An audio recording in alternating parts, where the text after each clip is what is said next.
ଶୁଣ ଶୁଣ ଶୁଣ କଂଗ୍ରେସ ଦଉଛି ଗ୍ୟାରେଣ୍ଟି।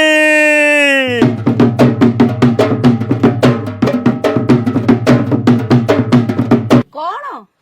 ପ୍ରତ୍ୟେକ ଘରୋଇ ଉପଭୋକ୍ତାଙ୍କ ପାଇଁ 200 ୟୁନିଟ୍ ବିଦ୍ୟୁତ ଦେୟ ଛାଡ଼।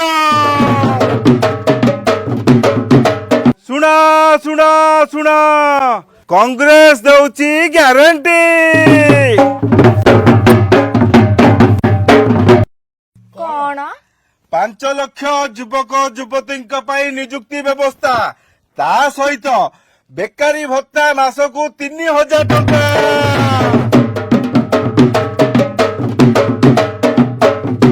ଶୁଣ ଶୁଣ ଶୁଣ କଂଗ୍ରେସ ଦେଉଛି ଗ୍ୟାରେଣ୍ଟି।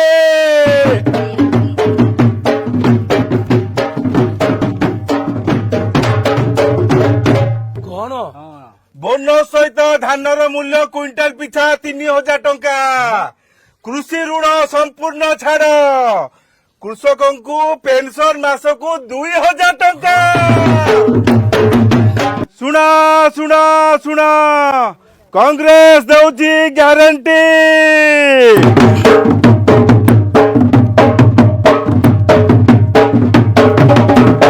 ମହିଳା ସ୍ୱୟଂ ସହାୟକ ଗୋଷ୍ଠୀଙ୍କ ପାଇଁ ବ୍ୟାଙ୍କ ଋଣ ଛାଡ଼, ମହିଳାଙ୍କ ପାଇଁ ମାସିକ ଭତ୍ତା 2000 ଟଙ୍କା, ଦଳିତ ଏବଂ ଆଦିବାସୀ ମହିଳାଙ୍କ ପାଇଁ ମାସକୁ 3000 ଟଙ୍କା ଭତ୍ତା, ମାସକୁ 500 ଟଙ୍କାରେ ଗ୍ୟାସ୍।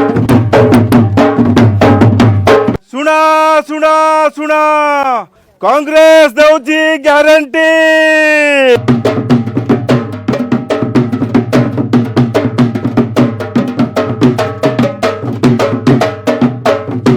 25 ଲକ୍ଷ ଟଙ୍କା ପର୍ଯ୍ୟନ୍ତ ସ୍ୱାସ୍ଥ୍ୟ ବୀମା ମାଧ୍ୟମରେ ମାଗଣା ଚିକିତ୍ସା ବ୍ୟବସ୍ଥା, ବାର୍ଦ୍ଧକ୍ୟ ଭତ୍ତା, ବିଧବା ଭତ୍ତା, ଦିବ୍ୟାଙ୍ଗ ଭତ୍ତା ମାସକୁ 2000 ଟଙ୍କା।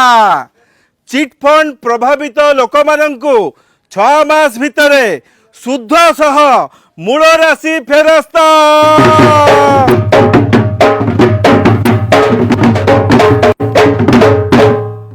ଶିକ୍ଷା କ୍ଷେତ୍ରରେ, ଚାକିରି କ୍ଷେତ୍ରରେ ପଛୁଆ ବର୍ଗ ଲୋକଙ୍କ ପାଇଁ 27% ସ୍ଥାନ ସଂରକ୍ଷଣ, ଆଦିବାସୀ ଦଳିତ ଲୋକଙ୍କର ନିଜ ଜମି ଓ ଜଙ୍ଗଲ ଜମି ଉପରେ ସମ୍ପୂର୍ଣ୍ଣ ଅଧିକାର।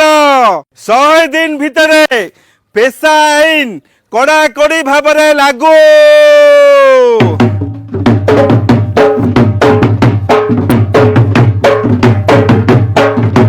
उन्नति न्याय अधिकार आसुची कांग्रेस सरकार।